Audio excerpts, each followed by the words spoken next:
Buenos días a todos y gracias por vuestra asistencia. Yo no voy a dar las gracias a la organización, porque ya tengo que a mí mismo, entonces no voy a darlas, pero sí a todos los ponentes que hoy vamos a tener en la jornada, que como ya estáis viendo, pues la verdad que son unos excelentes ponentes. Creo que tenemos mucha suerte con los ponentes que tenemos y creo que lo vamos a aprovechar. Bueno, en esta segunda sesión vamos a hacer uno de los actos principales de la jornada, que es presentar la guía, la sexta guía del experto contable que ha emitido el REC, con el título de El experto independiente contable en el ámbito transaccional de la compraventa de empresas, que es un poco, como ha comentado hoy al principio, el punto de encuentro de toda la jornada, el leitmotiv de la jornada. Guía que entiendo que os han entregado la entrada y que también está colgada en las páginas web de las dos corporaciones, por si queréis revisarla o si queréis descargarla de forma, por supuesto, gratuita para todos los miembros del REC. Y para presentar esta guía, pues tenemos la inmensa fortuna de contar con Fernando Cuñado, que seguro que la mayoría de vosotros ya conocéis, porque hablamos ayer que esta es la quinta vez ya que vienes a Bilbao. Aunque Fernando es casi bilbaíno, porque estudió aquí en la Universidad de Deusto, así que te consideramos casi bilbaíno. Pero por si alguno no le conocéis, Fernando actualmente es el presidente del REC, del Registro de Expertos Contables a nivel nacional. Dentro de esta dinámica de rotaciones que tenemos en la presidencia entre las dos corporaciones, pues ahora le ha tocado a Fernando, junto con Salvador, que se acaba de incorporar, al que le damos también muchas gracias por venir. Que ha hecho una exposición excelente. Para ser la primera has estado fantástico, o sea que enhorabuena. Pero bueno, Fernando, aparte de presidente del REC, es socio de KPMG, es el socio responsable tanto de mercados como de Forensic en KPMG España, es también Global Head of Dispute Advisory a nivel internacional, entre otros muchos cargos y titulaciones que no voy a leer para no quedarnos sin tiempo. Pero la más importante, como decía, es que se licenció en Derecho y Ciencias Económicas y Empresariales en la Universidad de Deusto. Por lo tanto, te consideramos ya un poco bilbaíno. Como decía, Fernando es la persona más adecuada para presentarnos esta guía, no solo porque es un reconocido experto a nivel internacional en el ámbito de la resolución de disputas de carácter económico-financiero, judiciales, etcétera, sino que también porque es el autor de la guía, junto con su equipo en KPMG. Hemos tenido la fortuna de que ha vuelto a colaborar con nosotros y nos ha conseguido preparar una guía que, si tenéis... Es una guía, diréis, que es una guía pequeñita, no son muchas páginas, pero tiene un contenido fantástico. A mí me parece una guía fenomenal, es una guía muy completa. Recordaros, no voy a extenderme más, le voy a dar paso porque además la presentación tiene muchos temas que tratar y creo que son muy interesantes. Recordaros simplemente que esta guía sexta es la primera guía de desarrollo de la anterior guía, la guía número 5, que también preparó Fernando y nos estuvo aquí hace un par de años presentando, que habla sobre los informes de experto independiente contable dentro de esa figura que queremos un poco no crear, pero sí potenciar para las actuaciones del experto contable. Entonces, no te voy a quitar más tiempo, así que, Fernando, cuando quieras. Fenomenal, Gonzalo. Mil gracias por mi parte. Sí, agradecer y felicitaros, sobre todo. La verdad es que, Gonzalo, Pilar, yo creo que la sala llena un año más, ¿no?, que confirma el tirón y el éxito que aludía Salva. Y dentro de este agradecimiento y enhorabuenas, también, Salva, la verdad es que ha sido una gozada escucharte en tu primer discurso como compañero en presidencia y vicepresidencia del REC, mensajes muy claros.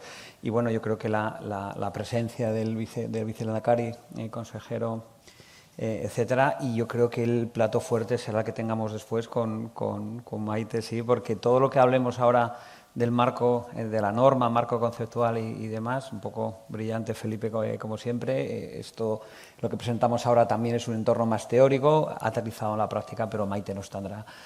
Así que después del café tendremos, yo creo, una sesión francamente interesante. Sin más, yo iré pasando, si te pido ayuda, Gonzalo, al no tener aquí una pantallita, pero bueno, como ya hemos bailado juntos en situaciones pasadas, yo creo. La sexta guía. A ver, siempre hago una mínima mención, aunque me coma dos minutos, a las guías del REC, porque creo que son una herramienta muy eficaz de la que estamos francamente orgullosos en el Consejo Directivo del REC y en las que estamos trabajando y hemos trabajado mucho en el pasado con muchos compañeros que han dedicado tiempo y esfuerzo.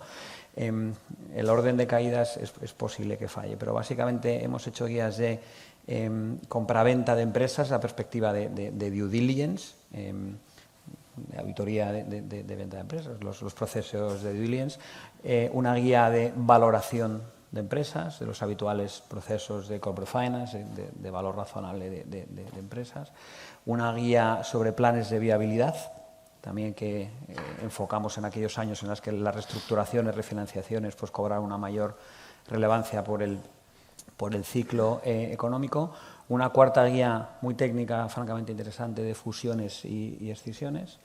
Una quinta guía, que es la que has presentado, Gonzalo, y yo creo que es de necesaria lectura para entender la sexta también y las que puedan venir, que es el término de experto independiente contable. Este es un término que explicaré más adelante, pero vimos, y además enlaza muy bien con lo que explicaba Salva del reconocimiento oficial de la figura del experto contable, que es la indefinición e inconcreción en la Ley de Sociedades de Capital y demás legislación mercantil sobre la figura del experto independiente, pero no se va más allá, no se dice qué capacitación técnica, experto independiente en qué materia. Entonces ahí vemos el hueco para estirar la pluma, como decimos, y autodenominarnos experto independiente contable. Nuestro objetivo es que algún día, ya sea en contratos privados, como estamos viendo, en transacciones o en otros ámbitos, que se refiera a experto independiente contable como el profesional idóneo para resolver según qué situaciones, ¿no? Entonces, como decía, la guía quinta, que juraría que hemos presentado en esta misma sala, ¿es posible? Sí, sí. Sí, exacto. Tú y yo también, además. Exacto, por eso yo que ya lo... Con lo cual, la guía quinta, que también está disponible en los sitios web del REC a través de las dos corporaciones, y la guía sexta, pues aterrizamos el concepto de transacciones, que creo, y ya por terminar, antes de entrar, creo que está francamente bien pensado el programa de hoy y la palabra del hilo conductor que expresabais. O sea, incluso me gusta la analogía con la marea, navegar y demás. O sea, que francamente bien. Enhorabuena por ello.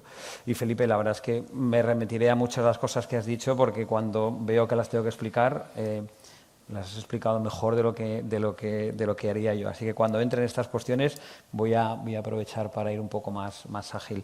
Y además, aprendiendo de ti, Felipe, también mi presentación es un poco más aburrida, como veis, más texto, etcétera, pero todas estas imágenes yo creo que transmiten más, con lo cual a ella me remitiré.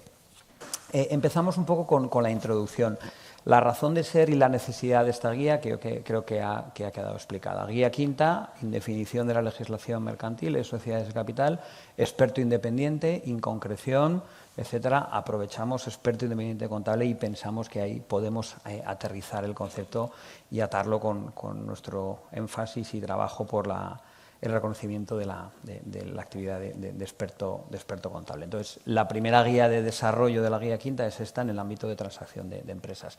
¿Por qué el ámbito transaccional? Porque, como veremos luego con Maite, la verdad es que en el día a día de los grandes grupos, corporaciones grandes, no tan grandes, el ámbito del capital riesgo, private equity, cada vez ahí vemos un mayor dinamismo en la economía nacional e internacional, por supuesto, de transacciones de empresas. Y vemos que el experto contable, nuestro expertise y capacitación enlaza muy bien y que tenemos un ámbito de demanda en el que cada vez más todas las firmas, grandes, pequeñas y medianas, tenemos una mayor presencia en el ámbito de las transacciones. La segunda razón de ser es que todos coincidiremos que un contrato de compraventa de hace 25 años era más simple, no quiero decir peor, ¿vale? Pero sí más simple en cuanto a definiciones. El entorno transaccional se ha ido sofisticando, al igual que se ha sofisticado la economía, la actividad de las empresas. Los grupos cada vez son más complicados, hay más grupos, hay más agentes, la financiación cada vez más presente, intereses de inversores, como digo, que a su vez representan a otros inversores, etcétera. O sea, el dinamismo y la sofisticación del entorno económico, empresarial, etcétera, pues es relevante. Y luego también las compañías cada vez han visto en el crecimiento inorgánico una forma para poder alcanzar las tasas de crecimiento anuales que le exigen sus inversores, accionistas y demás. Y la tercera, que creo que la explicaba antes, nos vemos con humildad, pero nos vemos protagonistas y con una tendencia creciente a aportar nuestro granito de arena en el ámbito de las transacciones, en los mecanismos que explicaré más adelante. ¿Qué cubre esta sexta guía? Perdón, Gonzalo, creo que... Yo te sigo, tú te la conoces igual que yo, con lo cual... ¿Qué cubre esta sexta guía? Perdón, pues yo bajar a terreno las diferentes cuestiones que nos está planteando aquí Gonzalo en Entonces, iré por orden de caída. Como veréis, cuando hablamos de la transacción, de una transacción, veréis que pasaré muy por encima de la transacción porque es que la guía de due diligence explica en mucho detalle todo el proceso de revisión financiera, due diligence y demás, con lo cual veréis un poco que es una explicación a alto nivel para entrar rápido en materia. Entonces, básicamente, en esta guía explicamos la transacción en sus diferentes fases y nos centramos en los ámbitos en los que el experto independiente contable puede ser o somos de mucha utilidad en la resolución.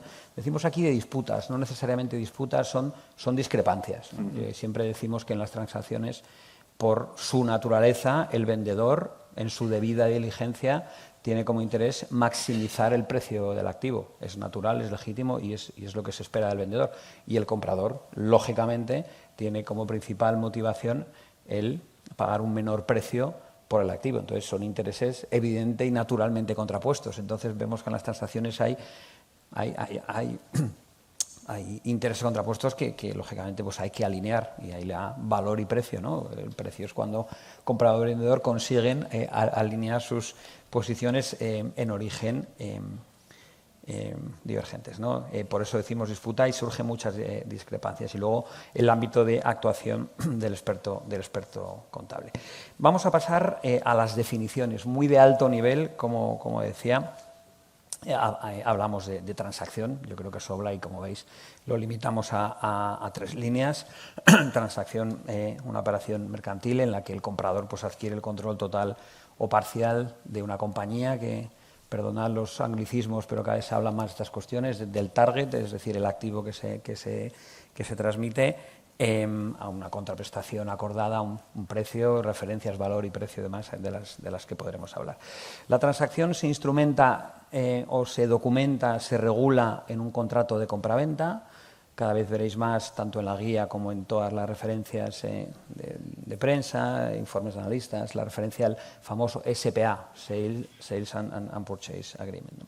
El SPA es, como diré más adelante, es un elemento crítico para el éxito o no tanto éxito o que no salga bien una transacción, y seguro que Maite posteriormente nos podrá contar ejemplos, ¿no? Porque el SPA, el contrato de compraventa, regula todos los términos y condiciones de la transacción, los cuales incorporan, por supuesto, mucho tráfico mercantil ordinario, cuestiones de derecho mercantil, pero tiene un componente económico, financiero, contable muy relevante, como son las propias definiciones. El contrato de compraventa tiene que tener las definiciones precisas, precisamente de los cada vez más non-GAP, que nos ha explicado Felipe, por lo cual no me extenderé ahí, pero el éxito de las definiciones y que prevea la casuística específica. ¿Y qué ocurre? Pues que vamos aprendiendo todos de la experiencia, ¿no? Pero siempre que surge un arbitraje o incluso un desagradable procedimiento judicial por un desacuerdo relevante en una transacción, que creo que cada vez son los menos, y seguro que Maite nos podrá contar luego, vemos que tiene origen en que no se previó algo en el contrato de compraventa. Entonces, si hay una zona gris, tengamos por seguro que el vendedor va a tirar para su terreno natural y el comprador para el suyo. Es que es lógico, razonable y legítimo, ¿no? Entonces, de ahí que tanto abogados mercantilistas, con su conocimiento del derecho, como expertos contables, tenemos que aportar para evitar las zonas grises en los SPAs, contratos de compraventa, y dar la mayor concreción posible en el contrato.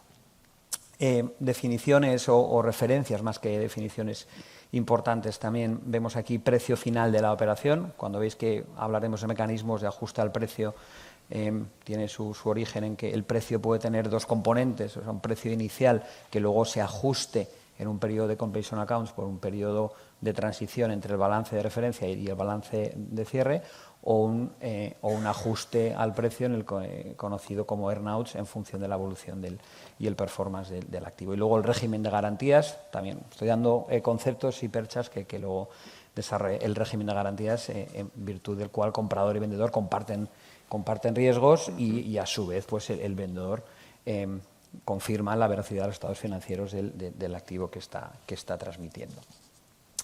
Seguimos en este gráfico, gracias Gonzalo, espero ir razonablemente acompasado y que esté aquí pasando páginas. Genial, gracias. Ciclo de vida de la transacción, como digo, no me extiendo, esto tiene su desarrollo mucho más a fondo en la guía de due diligence y también os diría en la de la valoración de empresas. Entonces, la transacción, como os comentaba, primero un proceso de revisión financiera de due diligence, sabéis, conocéis el procedimiento. Hay una carta de intenciones, se hace un shortlist, quiénes son los interesados, un data room para compartir la información cada vez más virtual y se hace un due diligence en función del cual se revisa el activo que va a ser adquirido. Cuando ya uno es el comprador, es el que con quien decide sentarse el vendedor, se inicia la negociación del contrato de compraventa, negociación compleja, larga, que suele precipitarse en las últimas 24 horas, siempre lo digo, no sé por qué, por la noche, es la noche del último día. Yo creo que los grandes profesionales de las transacciones, además de su cualificación técnica profesional, creo que en su currículum ponen la capacidad de resistencia, porque hemos visto transacciones cuando a las 5 de la mañana, que no sé por qué no se puede cerrar a las 7 de la tarde, ¿no? A las 5 de la mañana. Entonces yo creo que ya quien más energía tenga se lleva el gato al agua en ese último apretón, ¿no? La gente... Los tiburones de las transacciones, de verdad, se les ve, ¿no? Y dice, es que firmamos en el notario y mañana a las 9 de la mañana. Y digo, joder, no puede ser a las 12, te quiero decir. O sea, pero bueno, esto como chascarrillo y anécdota, porque pero siempre están los bancos muy nerviosos, los accionistas muy nerviosos. Yo creo que el régimen de las transacciones no es que sea como las películas estas que vemos de Hollywood, pero tiene cierta tensión a veces en este sentido. Entonces, chascarrillo para contar que la negociación del contrato de compraventa es realmente compleja. Se lanza un borrador, luego está el famoso markup, que opinan pues, todos los abogados de una parte, abogados de otra parte, expertos contables que estamos asesorando en la definición en la concreción de las definiciones, etc. O sea que es un ámbito realmente apasionante y en el que tenemos mucha cabida. Se firma finalmente el contrato de compraventa y luego se puede abrir cada vez con cierta frecuencia, aunque luego hablaremos de otros ámbitos como es un mecanismo lockbox en que no hay ajuste al precio, no entro en detalle para no pisar slides posteriores. Pero se abre un periodo de ajuste al precio por dos factores, básicamente. Uno, porque lógicamente no todas las transacciones, es decir, casi ninguna, es más, quiero decir, casi ninguna se cierra el 31 de diciembre. O sea, pues hoy una transacción pues se puede firmar el 18 de febrero o el 24 de abril. Entonces, una transacción...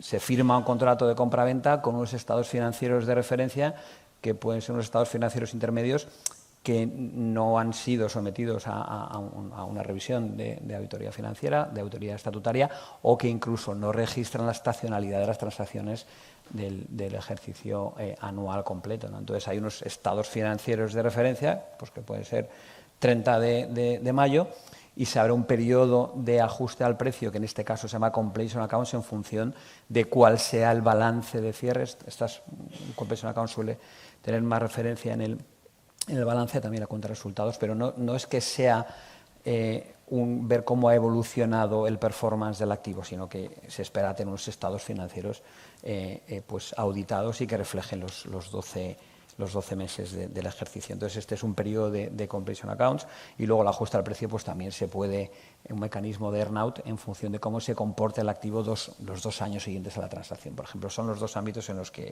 entraremos.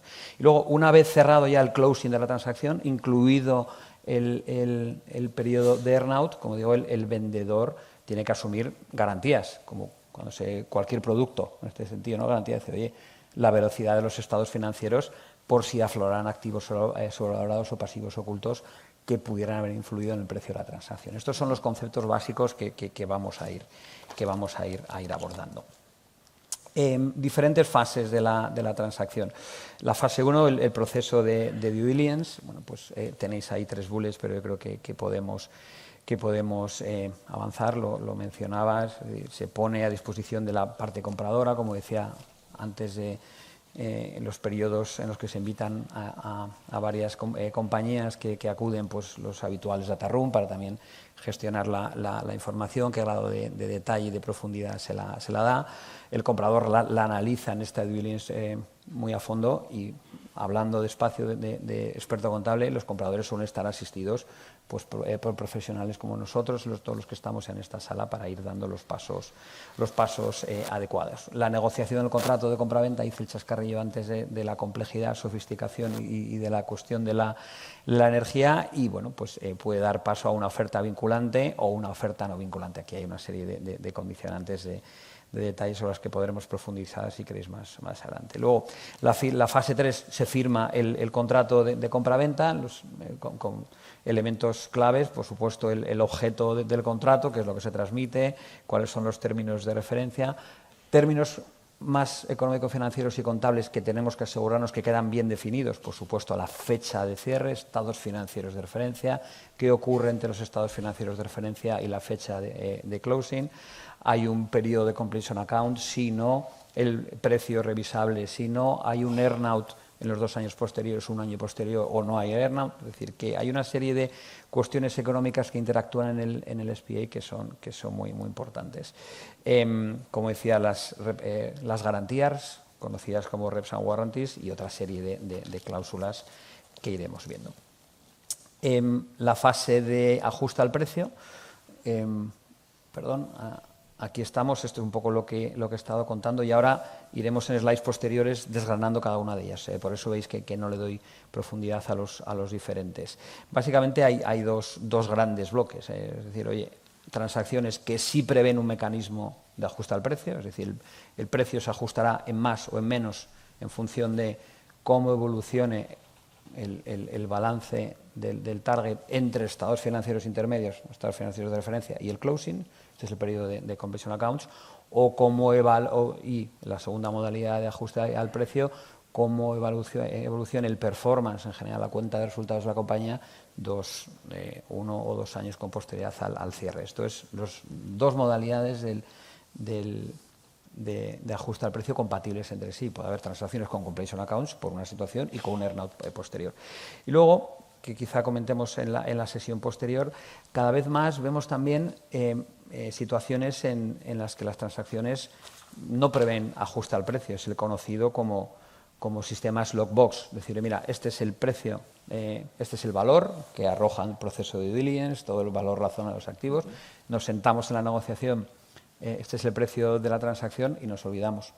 Esto no exime de declaraciones y garantías. Luego, si aflora alguna cuestión relevante, pues por supuesto que puede ejercerse otro tipo de acciones, pero lo que es el precio es el precio. Esto sitúa la mesa de negociación en un entorno diferente. ¿Por qué? Porque el comprador asume un mayor riesgo. En ese sentido, ¿no? O sea, entonces, el vendedor tiene que estar dispuesto razonablemente, es decir, que influirá en el poder de negociación del vendedor, ¿no? Al cerrar un precio y olvidarse, digamos, pues lógicamente son simplicidad, certeza. Esto es muy habitual también porque hemos visto cuando las diferentes ofertas vinculantes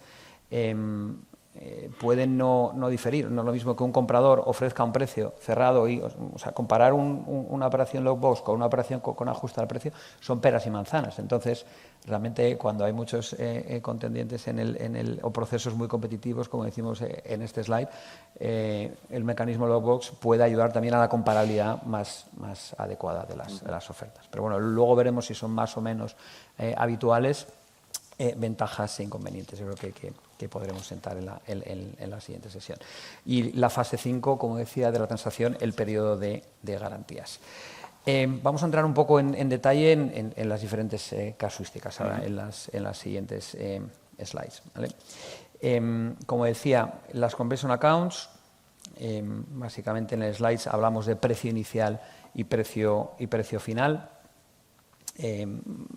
¿Cuándo suele suceder? Pues como decía anteriormente, cuando hay lapso de tiempo razonable entre estados financieros de referencia, alguna transacción que se cierra en febrero puede no recoger la estacionalidad del negocio y sobre todo que no tiene también un proceso de auditoría detrás. Entonces, cuando transcurre un tiempo significativo y luego añadimos aquí cuando hay una alta volatilidad o incertidumbre en el sector. Volatilidad, incertidumbre, estacionalidad. Es decir, es aconsejable, que se cierra el contrato de compraventa en febrero, pero hasta que no tengamos una foto más fina del balance de referencia, pues hay un proceso de completion accounts. Entonces, hay un precio inicial que incluso se desembolsa ya en este momento inicial y luego un precio definitivo de cierre cuando termina el proceso de completion accounts. Decir que puede ser positivo o negativo, así como un earnout es un complemento al precio, que luego entraremos en un proceso de earnout. Oye, realmente si el año, o sea, si las magnitudes contables, si por ejemplo no se habían registrado provisiones, deterioros y demás que influyen en la valoración razonable del activo, hemos visto situaciones de completion accounts en la que el precio inicial se ajusta a la baja. Es decir, o sea, en este caso no es el concepto de complemento al precio o precio adicional, que es el earnout, sino es decir, oye, no tenemos una foto fina del balance, cuando la tengamos terminamos de cerrar. O sea, que nadie se asuste si en un periodo de completion account sale un ajuste negativo al precio. Pudiera ser por casuística de negocio.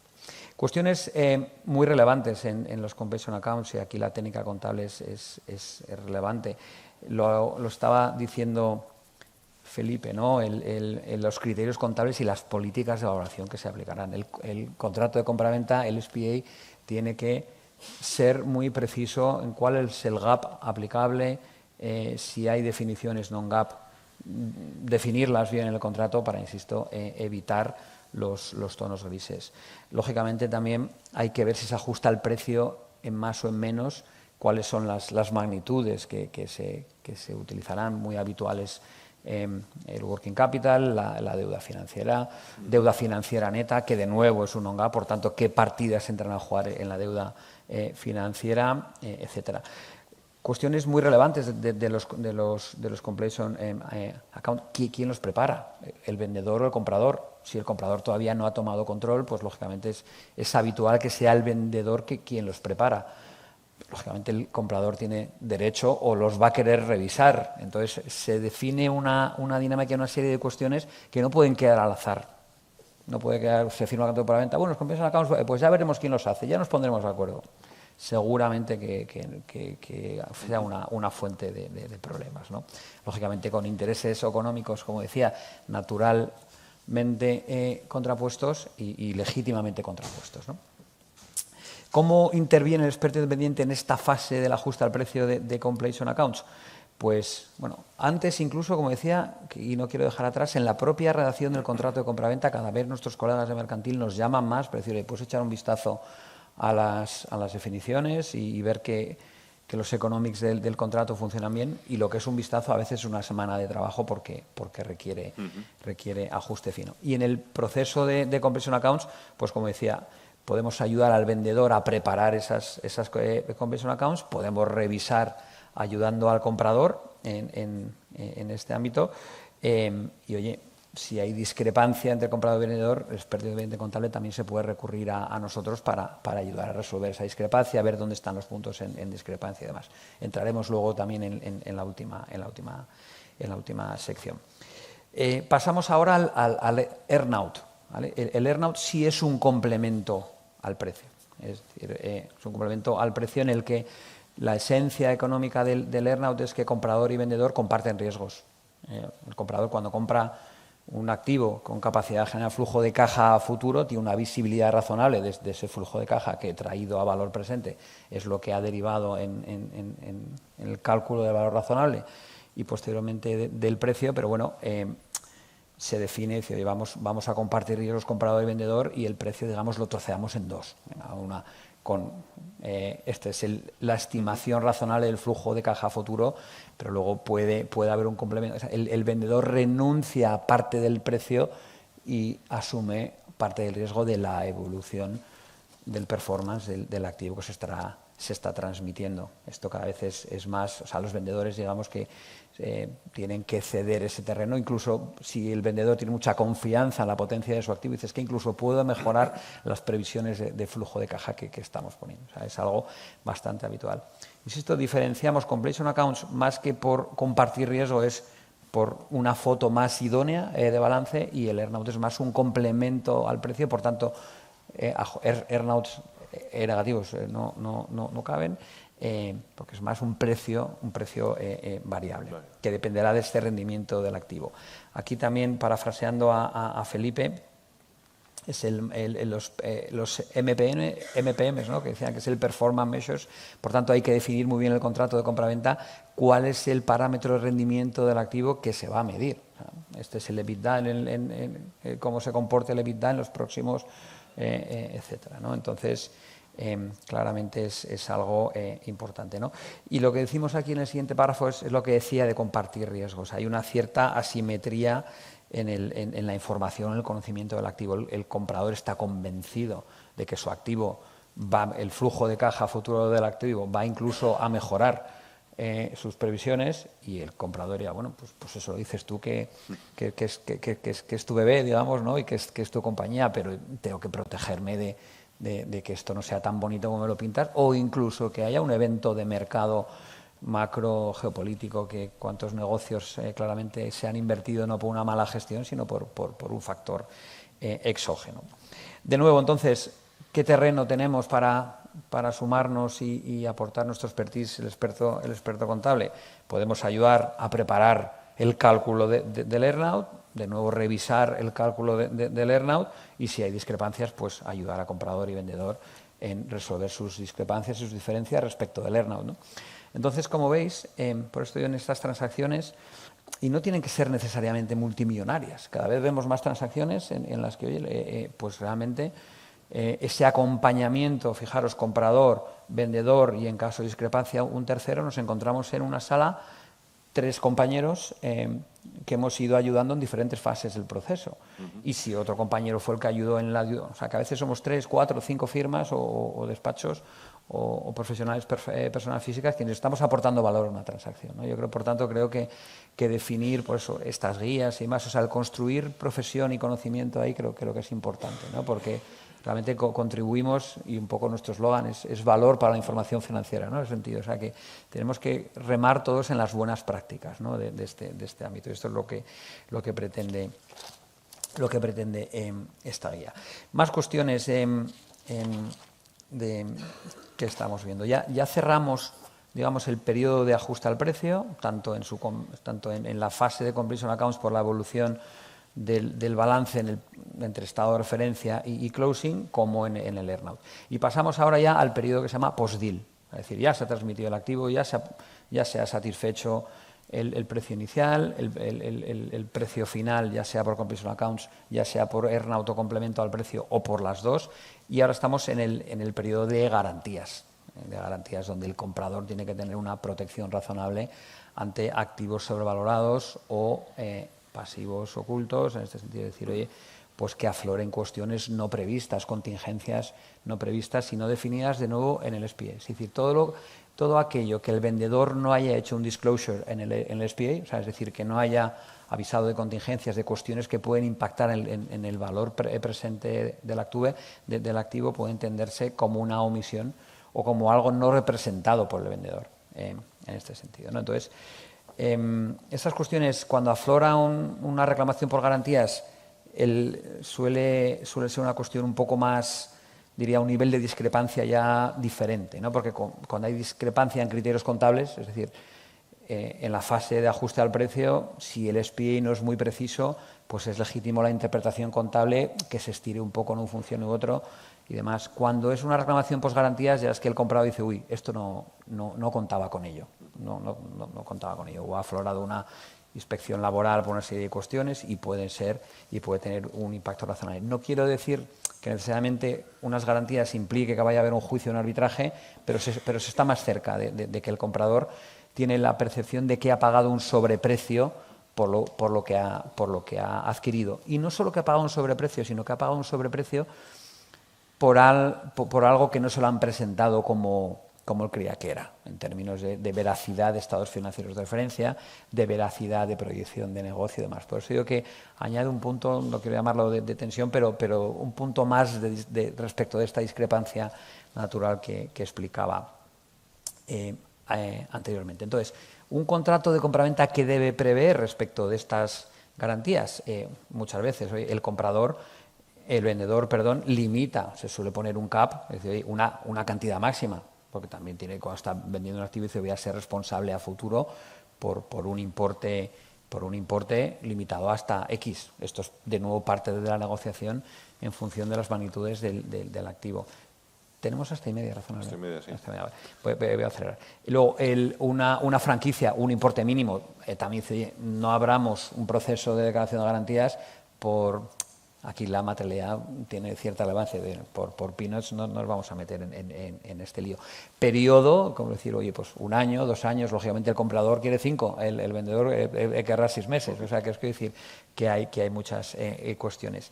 Y voy a terminar este elemento con algo muy relevante, que es el famoso múltiplo sobre las transacciones y demás. Como todos sabemos, el valor razonable de una empresa, se recurre al método de descuento de flujos de caja, se llega a un valor razonable, pero luego siempre tenemos múltiplos o mecanismos de contraste, transacciones comparables, para ver si el valor razonable que nos devuelve el descuento de flujo de caja es consistente con transacciones comparables de mercado. Está pagando 7 veces EBITDA, 10 veces EBITDA, 3 veces EBITDA, depende del CIC, de la situación económica, depende del sector, hay variabilidad, ¿no? Entonces, el múltiplo de EBITDA, si bien no suele ser referencia o la única referencia, hay un DCF detrás más fino, descuento de flujos de caja, para llegar a ese valor razonable, pero sí que da los grandes números. Hoy hemos pagado 7 veces EBITDA u 8 veces EBITDA. Entonces, ¿esto por qué es relevante? Porque luego, cuando se abre el periodo de garantías, cuando hay una reclamación por garantías a la hora de plantear 1 millón de euros de un activo sobrevalorado o de un pasivo oculto que no se había hecho un disclosure en la información financiera de referencia, ¿equivale a 1 millón de euros de perjuicio económico? Es decir, el vendedor tiene que indemnizar al comprador por 1 millón de euros que habías, o por el efecto que ese 1 millón de euros tenía en el EBITDA y a su vez en el multiplicado, es decir, el efecto sobreprecio. Aquí puede parecer bastante intuitivo que debería ser el sobreprecio, pero hemos visto ocasiones que, si no está definido, se abre un debate ya más de ámbito jurídico que los abogados expertos saben explotar bastante bien, con referencias al Código Civil y demás. El Código Civil dice que el perjuicio económico hay que restituir lo que se conoce, y decimos más adelante, euro a euro basis, ¿no? En vez del múltiplo. Entonces, esto está en la guía y en esta slide, ¿no? Entonces, como digo, yo creo que ya le he ido diciendo a Gonzalo, creo que podemos pasar. Fundamental el experto contable para asegurarse que está todo definido. Hablamos aquí de EBITDA, deuda financiera neta. Me ha gustado la cascada de siglas, mucho anglicismo, no está definido en ningún sitio, no hay ninguna normativa contable. Entonces, fundamental que aportemos concreción. También lo de las jerarquías contables, cuáles son los principios contables aplicables. También hay una cláusula muy habitual, que es la continuidad por la homogeneidad, que diga, en un periodo de ajuste al precio. Lógicamente, para comparar peras con peras, los principios contables de un balance y otro tienen que ser los mismos, porque si no, ya hemos visto el ejemplo que nos ponía antes Felipe.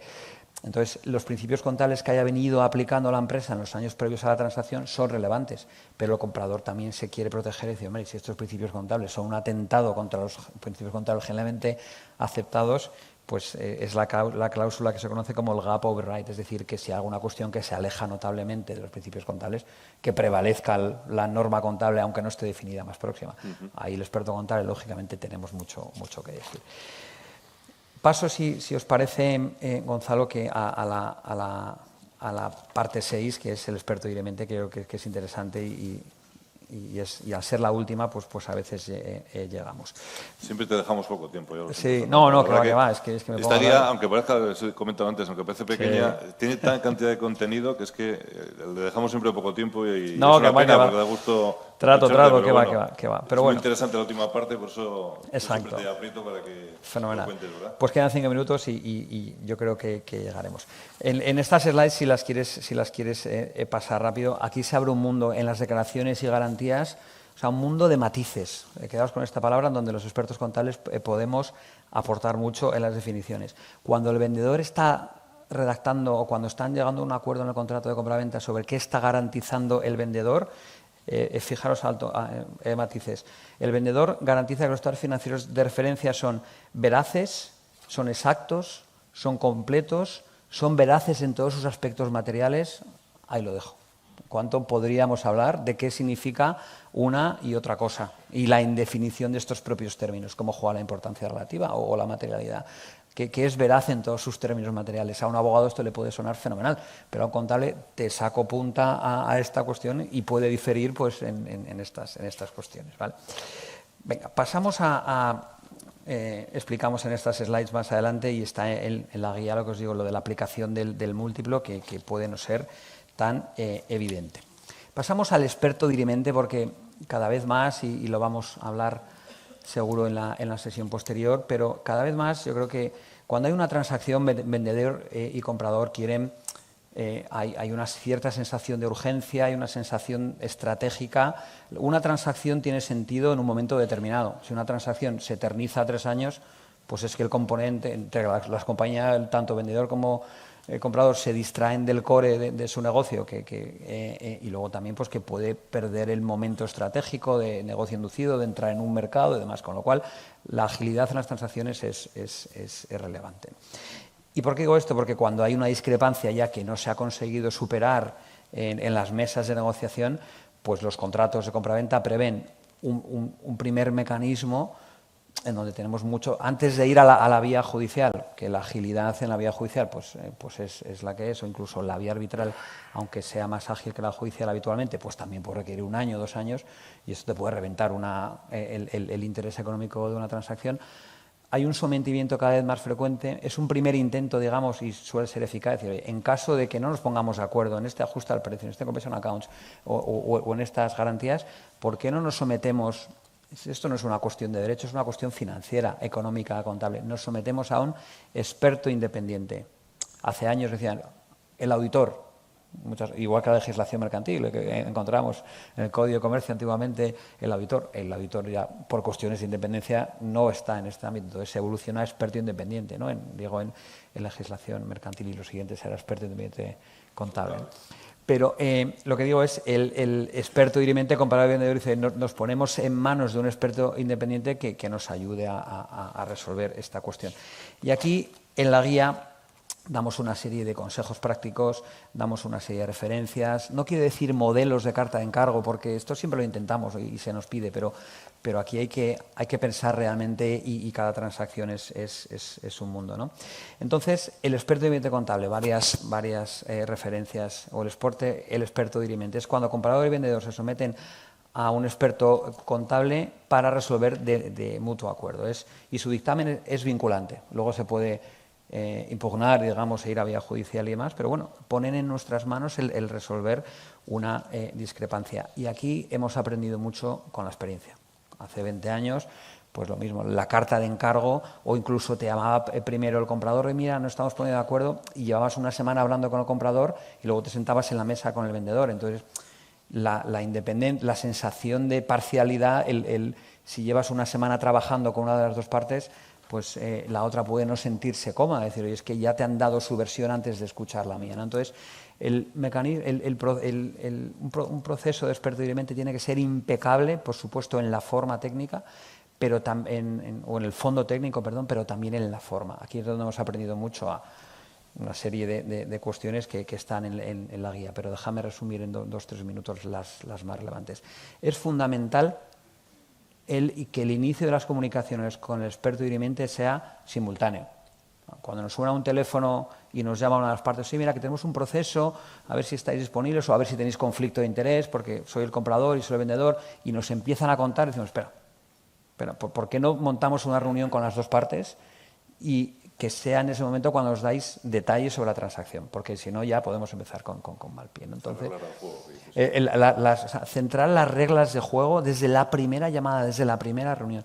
La susceptibilidad es natural. Y aunque se confíe en los expertos contables, en las firmas, en las personas, hacer las cosas bien, la forma importa. Entonces, nos sentamos en la mesa el primer día con comprador y vendedor.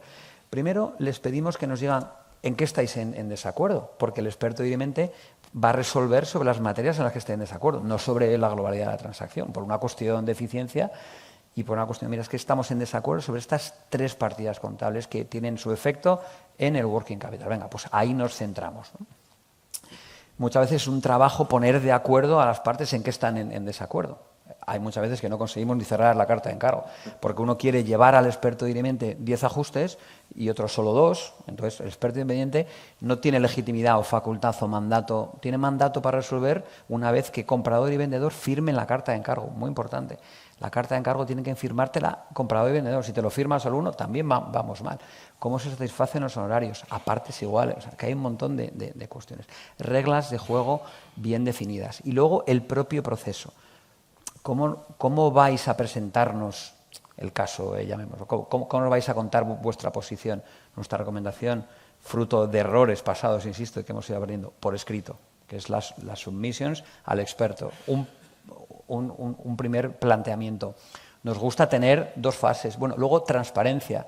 Comprador conoce las submissions del vendedor y a la inversa. Es decir, oye, las partes conocen lo que se está poniendo encima de la mesa. Luego hacemos preguntas, aclaraciones. Hay una segunda vuelta, unos segundos submissions. Es decir, damos una serie de referencias que a nuestro modo de ver son best practice porque hemos visto cosas que no han funcionado. Y no solo en la firma en la que trabajo, sino aquí tenemos un foro donde nos vamos alimentando de qué ha salido bien y qué no ha salido mal y luego feedback, lógicamente, de nuestros clientes. Y un último elemento fundamental, yo creo, porque muchas veces, y hemos visto en el pasado, quizá por fruto de la experiencia en algún momento, de que el experto directamente no puede confundir su rol. No es un árbitro, no es un mediador que diga, bueno, uno dice 10, otro dice 2, el medio está, pues doy 2 ajustes a uno, 2 ajustes a otro. Eso es un error garrafal, porque no tenemos, el experto contable tiene que resolver en ciencia contable, con la mejor concreción que pueda dar el SPA, sino con el sentido económico de la transacción. Pero no hay una cuestión de mediación como en una separación matrimonial, venga, y pues que todo más o menos tenga sentido y que se rompa lo menos platos posible. No, tengo que decir, es que aquí hay que resolver con arreglo a la ciencia económica y si hay 10 ajustes contables y los 10 el experto contable piensa que tiene razón el comprador, pues ¿qué se va a hacer? Pero realmente esto es muy importante, porque nos hemos encontrado a veces que en mesas, yo creo que puede ser el subconsciente. Vamos a ver si les ponemos de acuerdo. No, nuestro rol no es poner de acuerdo, nuestro rol es resolver con arreglo a lo que diga el SPA, fundamental, y las magnitudes de referencia, ¿no? Por tanto, cuando decimos en la guía la palabra equidad, decimos equidad en el trato a las partes, por supuesto en el fondo y también en la forma, esa igualdad de audiencias, esa transparencia, etcétera, pero no equidad en la resolución. ¿Vale? Entonces, temas de reglas de juego, creo que he explicado submissions, peticiones de información, no me dejo nada y en las recomendaciones compartimos cosas que han salido bien y que no han salido bien en el pasado. Y luego, como digo, pues damos una serie de referencias. También aquí sirve de aplicación la guía quinta, donde damos un ejemplo de carta de encargo, una estructura de informe, cuestiones que son útiles. Pero para terminar, cada asunto es absolutamente ad hoc, con lo cual aquí las plantillas y demás, o los modelos de informe, cuidado que hay que ir a fondo. Y claro, es que en la guía al final hay un glosario de términos, porque todos estos términos al final, para los que estéis acostumbrados, los entendéis perfectamente, pero como te acabamos en el MAM, la verdad, pero bueno, pues perdonadme si en algo no hemos sido, sí. No sé si tenéis podemos hacer alguna pregunta rápida, porque nos estamos fuera de tiempo. La verdad que a mí me da pena, porque joder, siempre le dejamos poco tiempo a Fernando, y es una gozada escucharle. Sí. Pero si queréis, de todas formas vamos a usar de él y va a estar también la siguiente sesión, así que lo podemos luego también discutir. No, pero la siguiente sesión, como decía, todo esto que está sobrevolando lo concretamos en el día, con lo cual os va a complementar fantásticamente. Sí, amigo. Y perdonadme si sé que hablo rápido y demás, pero es que el contenido es... Pero leer con detalle la guía, que de verdad que merece mucho la pena. Así que nada, muchas gracias, Fernando, y seguimos en la siguiente sesión. Fenomenal. Tenemos ahora un café y luego continuamos. Gracias.